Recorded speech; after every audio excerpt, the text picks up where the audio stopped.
아침 전북권 주요 뉴스입니다. 전주 완주가 정부의 수소경제 시범도시로 선정돼 탄소 등 관련 산업 파급 효과가 기대되고 있습니다. 올해 노사민정이 힘을 합한 군산형 일자리가 성사돼 도민들에게 큰 희망을 준 가운데 그간의 성과와 과제를 살펴봅니다. 전주 익산간 KTX 선로가 구형 선로여서 거북이 운행이 여전하지만 충남은 구형 선로 개량에 착수해 대조를 보이고 있습니다. 전라북도는 오후까지 빗방울이나 비가 내린 뒤 밤부터는 서해안에 최고 5cm의 눈이 내리겠습니다. 여러분 안녕하십니까? MBC 뉴스투데이 이어서 전북권 뉴스입니다. 전주 완주가 미래의 먹거리로 꼽히는 수소경제 시범도시로 지정됐습니다.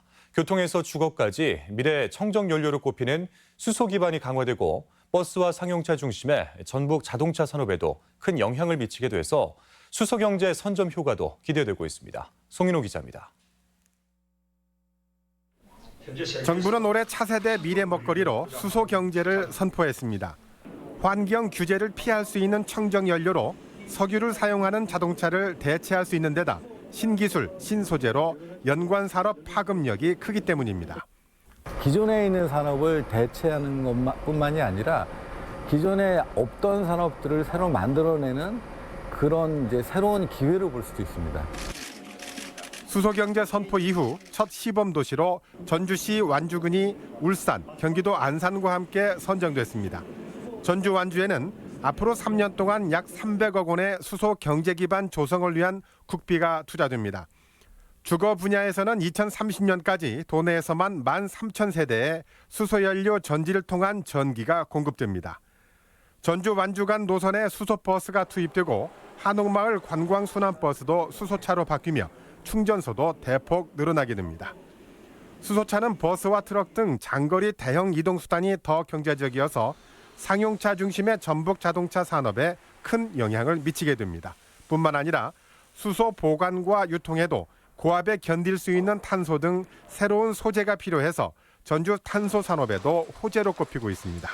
특화 산업인 탄소 산업과 융복합을 통해서 수소 산업의 생태계가 우리 전주에 확고하게 뿌리내리는데 크게 기여할 것으로 판단하고 있습니다. 갈수록 줄어들고 있는 인구와 일자리 위기 속에서 수소 시범도시 선정은 최소한 미래 먹거리를 위한 방향성을 찾았다는 점에서 도민들의 기대감도 커지고 있습니다. MBC 뉴스 송인호입니다.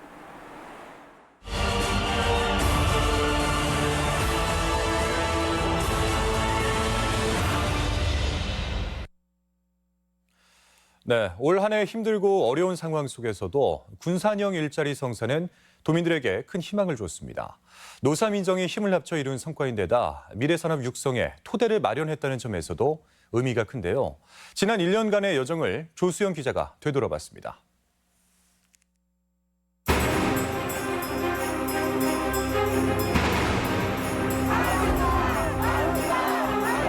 1년 동안 상당히 고통스러운 시간이었습니다. 빨리 어느 업체가 들어와가지고 안정적으로 뿌리내릴 수 있도록 관련 기관과 협의하여 같이 하는 회사들의 역할도 커질 거고 그런 걸 통해서 일자리가 크게 확대될 거예요.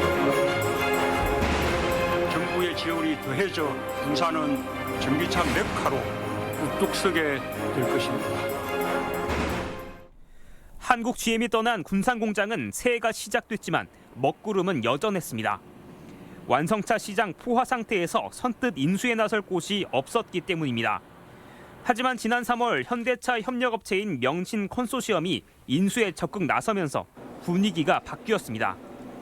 물론 대기업이 아니라는 점에서 우려의 시선도 적지 않았습니다.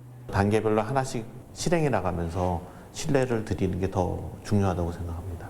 그래서 좀 시간을 갖고 지켜봐 주시기를 좀 부탁드리겠습니다. 이후 에디슨 모터스 등 중소벤처기업들이 새만금의 전기차 생산을 결정하면서 클러스터 추진은 탄력을 받았습니다. 앞으로 중국과 경쟁을 해야 되는데 그렇게 경쟁하려고 하면 새만금이 전기 자동차 클러스터가 돼야 된다고 생각합니다. 하지만 위기가 없었던 것은 아닙니다.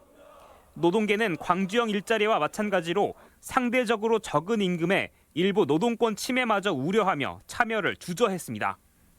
하지만 조선소와 자동차 등 군산 경제를 떠받쳐온 핵심 산업이 주저앉은 상황에서 노동계는 통큰 양보에 나섰고 군산형 일자리의 마지막 퍼즐이 완성된 것입니다. 우리 민주노총 중앙과 지역본부의 우려를 뒤로 한 채 간절한 군산 경제 극복을 위해 지난 10월 군산에서 열린 일자리 협약식에서는 3년 안에 전기차 17만 7천 대 생산과 일자리 1,900개 창출의 청사진이 제시됐습니다. 여기에 업체 간 수평적 협력 관계 조성과 노동자의 경영 참여, 적정 임금 체계도 마련돼 상생 협약 역시 높은 수준이라는 평가를 받았습니다. 군산형 일자리가 전국 곳곳으로 희망을 키워주길 바랍니다. 전국적인 관심을 한몸에 받으며 시동을 건 군산형 일자리가 새해 침체된 전북 경제를 이끌 활력소가 될지 기대를 모으고 있습니다. MBC 뉴스 조수영입니다. 21대 총선 예비 후보로 도내에서는 현재까지 24명이 등록한 것으로 집계됐습니다. 정당별로는 더불어민주당이 16명으로 가장 많아서 치열한 경선을 예고하고 있으며 선거구별로는 익산 의뢰, 민주당 김성중, 한병도, 정의당 권태홍, 무소속 배수연 후보 등 총 4명이 등록해 경쟁률이 가장 높습니다. 선거법 국회 통과로 지역구 재조정 변수가 사라지면서 예비 후보 등록은 더 늘어날 전망입니다. 전주 익산 간 KTX의 최저 속도가 시속 80km까지 떨어져서 이용객들의 불만이 높습니다. 이유는 이 구불구불한 구형 선로 때문인데요. 그런데 이후 충남은 발빠르게 서대전 논산 구간에 노선 개량에 착수해서 우리 전북과는 대조를 보이고 있습니다. 유리용 기자의 보도입니다. KTX가 브레이크를 밟는 소리가 요란합니다. 90도에 육박하는 급회전 구간이 시작되는 삼례역 부근. 시속 300km가 가능하다던 KTX가 고작 80km밖에 속도를 내지 못합니다. 무궁화호나 거의 비슷한 속도에 고객들은 불만스러울 수밖에 없습니다. KTX라고는 하지만은 그 요금 대비해서 시간이 많이 소요가 돼가지고 그 소비자 이용자 입장에서는 좀 실망스러운 부분이 좀 있습니다. 주말이면 600명 이상이 탑승하는 전주역도 KTX가 고속철답지 않다는 지적에 고민이 큽니다. 회전 구간이 거의 없는 전용선로와 달리 9노선을 전철화해 KTX를 투입하다 보니 급회전 구간이 적지 않고 전라선 대부분 구간에서 제속도가 나지 않습니다. 관광객도 많이 오시는데 그런 좀 악순환 비슷한 부분이 있습니다. 그래서 이런 부분이 국가 차원에서 좀 한번 검토가 되셨으면 좋겠다 하는. 하지만 충남은 사정이 다릅니다. 산이 많아 구불구불한 구호남선 노선에 최근 KTX 전용 직선 노선 신설이 추진되고 있습니다. 7,700억 원의 국가 예산으로 서대전에서 논산까지 전용 선로를 세우는 예비 타당성 조사가 진행되고 있습니다.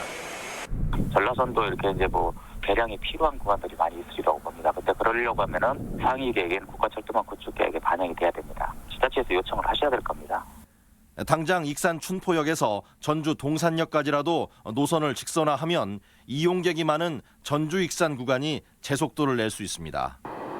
전라북도가 선형 개선에 손을 놓은 게 아니냐는 비판이 제기되는 가운데 고속철이 재기능을 할 수 있도록 도와 정치권의 적극적인 노력이 요구되고 있습니다. MBC 뉴스 유리용입니다. 화재의 우려가 높은 전통시장에 대한 안전점검이 진행됩니다. 전북지방중소벤처기업청은 이달 말부터 도내 52개 중소전통시장을 대상으로 소화기 보유 여부와 경보 작동, 피난 동선, 방화시설 유지관리, 노후 전선 등을 중점 확인한다고 밝혔습니다. 한편 이달 중순까지 진행된 전주 모래내 등 11개 대규모 전통시장 합동점검에서는 소방차 진입로 확보 등 일부 문제점이 지적됐고 개선이 진행 중입니다. 국내 연구진이 쓰고 난 페트병을 재활용해서 의약품 원료로 전환하는 기술을 개발했습니다. 물과 미생물을 이용한 친환경 기술인데 폐플라스틱을 새로운 자원으로 활용할 가능성이 열렸다는 평가를 받고 있습니다. 대전 MBC 고병권 기자가 보도합니다. 쓰레기로 버린 페트병입니다. 가위로 잘라 전자파로 230도가량 끓인 물에 넣어줍니다. 20기압으로 유지되는 용기에서 테레프탈산과 에틸렌 글리콜이라는 원료 물질로 분해됩니다. 특별한 촉매 없이 플라스틱을 분해한 겁니다. 기존의 방법들은 화학 산업에서 나오는 유기용매를 사용을 해야 됐고요. 저희는 그냥 저희가 사용하는 식수 100% 전환율의 99.9%의 수율을 얻었습니다. 연구팀은 한 발 더 나아가 이 원료 물질에 대장균과 유전자 조작 기술로 만든 미생물을 넣어 배양시킵니다. 2, 3일 정도 지나면 각각 첨가한 미생물에 따라 의약품 원료인 갈산과 방향제 원료인 바닐락산 등 5가지 유용한 물질로 전환됩니다. 한국화학연구원과 고려대 이화여대 공동연구팀이 개발한 플라스틱 자원화 기술입니다. 기존의 플라스틱 재활용은 낮은 품질과 경제성 부족 탓에 수거되는 플라스틱의 20% 수준에 그쳤습니다. 하지만 이 기술은 친환경 고효율로 폐플라스틱을 자원으로 활용할 가능성을 보여줍니다. 플라스틱 자체를 재자원해서 하나의 원료 소재로 쓸 수 있다는 컨셉으로 저희가 연구를 진행하게 되었습니다. 연구팀은 더 쉽게 플라스틱을 분해하고 더 많은 화학 원료로 전환하는 후속 연구에 돌입했습니다. MBC 뉴스 고병관입니다. 전주 에코시티 중학교 신설 계획이 보류된 가운데 정치권의 역할에 이목이 쏠리고 있습니다. 전라북도 교육청이 추진한 일명 자연중학교 추가 설립 계획이 거주 입주민 기준인 12,000세대에서 1,000여 세대가 부족하다는 이유로 교육부 중앙투자심사에서 보류돼 학생들의 통학 불편과 학교 과밀 학급 우려가 대두되고 있습니다. 이에 따라 지역 정치권이 향후 세대수 증가와 교육 여건 악화에 대비해 교육부를 상대로 한 설득의 필요성이 제기되고 있습니다. 내년 정부의 문화관광축제에 도내 5개 축제가 이름을 올렸습니다. 문화체육관광부는 2020년 문화관광축제로 순창 장류축제와 임실 엔치즈축제, 진안 홍삼축제와 김제 지평선축제, 무주 반대포축제를 선정했습니다. 이들 축제 가운데 국내 대표 축제로 자리 잡은 김제 지평선축제와 무주 반대포축제는 대내외 홍보만 지원되며 나머지 축제는 2년간 7천만 원씩 지원됩니다.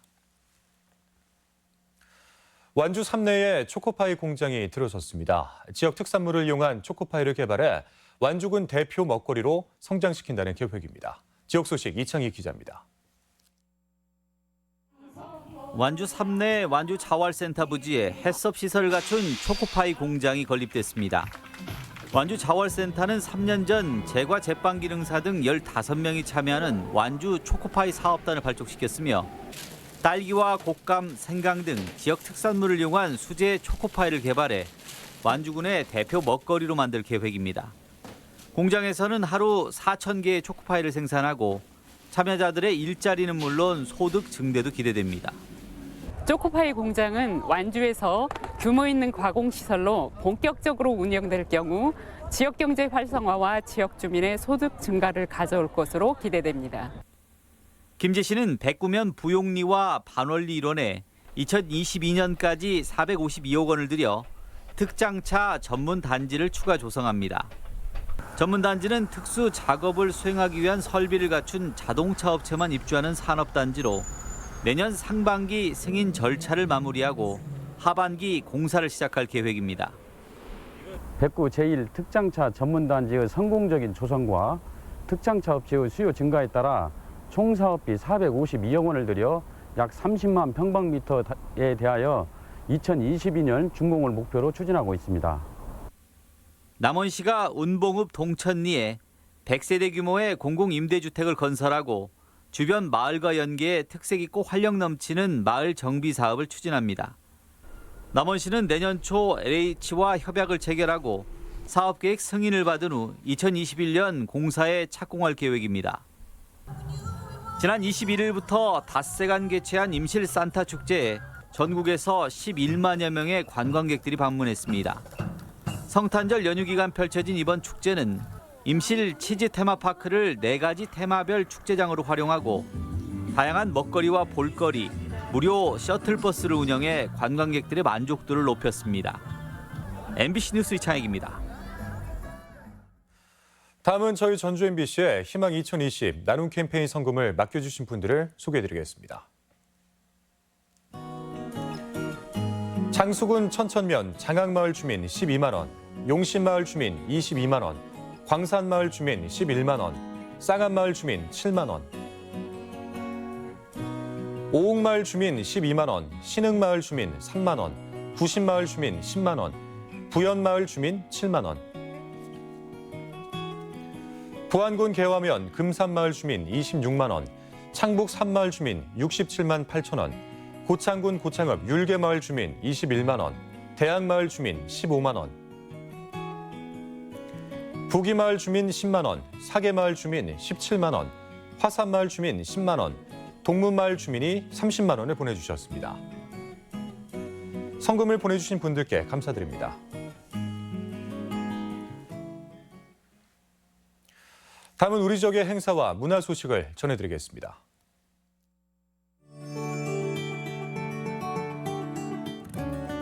피아니스트 류신열의 귀국 반주 리사이틀이 내일 우진 문화공간에서 있습니다. 전북 지역 초중등 교원 등으로 구성된 전북 교원 관현악단이 오는 4일 한국소리문화의 전당에서 정기 연주회를 갖습니다. 신선미 작가의 개미요정과 함께 그리는 예루원 선샤인이 남원 광안로원 옆 예루원에서 전시되고 있습니다. 전주 팔복예술공장은 창작 스튜디오 국외 작가의 결과 보고전 지금 여기 너머를 전시하고 있습니다. 독립을 위해 희생하신 분들의 숭고한 뜻을 되새겨보는 전시가 전주대학교 박물관에서 열리고 있습니다. 2019 변산 해넘이 축제가 오늘부터 이틀간 부안군 변산 해수욕장에서 열립니다.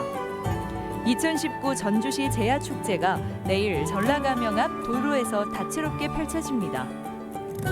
고창군은 내일 고창읍성 특설 무대에서 한 해를 마무리하고 새해를 맞이하는 모양성 제야의 북소리 행사를 엽니다. 익산시는 기해년 마지막 날인 내일 익산역 광장에서 제야의 타종 행사를 갖습니다. 사단법인 군산 낚시 어선협회는 오늘 라마다 호텔에서 한 해를 마무리하는 낚시인의 밤 행사를 진행합니다.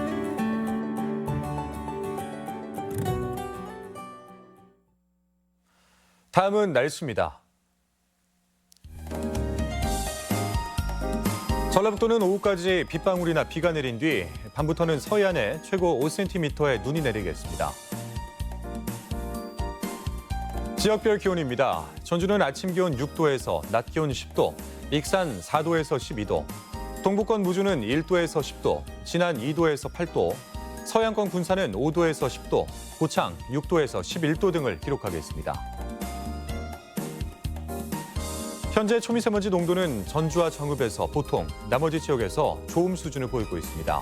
오늘 하루 미세먼지와 초미세먼지 농도는 보통 수준으로 예상되며 밤 한때 나쁨 수준이 나타날 수도 있겠습니다.